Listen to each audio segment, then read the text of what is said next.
এটা হচ্ছে Renuka nursing home.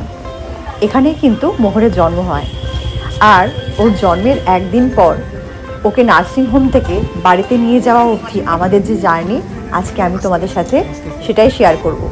এই ভিডিওগুলো অনেক দিন আগের করা, তবুও আজ কেন জানি মনে হলো যে এই ভিডিওগুলো তোমাদের সাথে শেয়ার করি। তো চলো আজকের ভিডিওটা শুরু করা যাক। পেছনে একজন আয়া মাসির কোলে কিন্তু মোহর রয়েছে, আর এখন আমার শাশুড়ি মা, শ্বশুর মশাই আর আমার বর এসছে আমাকে বাড়িতে নিয়ে যাওয়ার জন্য।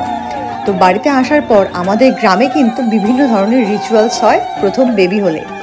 তো বেবি আসার পর এই যে রিচুয়ালসগুলো বাড়ির আত্মীয়রা এবং বাড়ির আশেপাশে যারা থাকেন, মানে পাড়া প্রতিবেশীরা সবাই মিলেই কিন্তু আনন্দের সাথে পালন করছে। এগুলো যে কি কি রিচুয়ালস আমি তোমাদের ঠিক গুছিয়ে বলতে পারবো না, কেন কি এই সময় আমি খুবই টায়ার্ড ছিলাম। খালি মনে হচ্ছিল কখন রিচুয়ালসগুলো কমপ্লিট হবে। আর আমি এই যে দেখো চেয়ারে বসে আছি, আর আমি ঘরে গিয়ে একটু শোবো।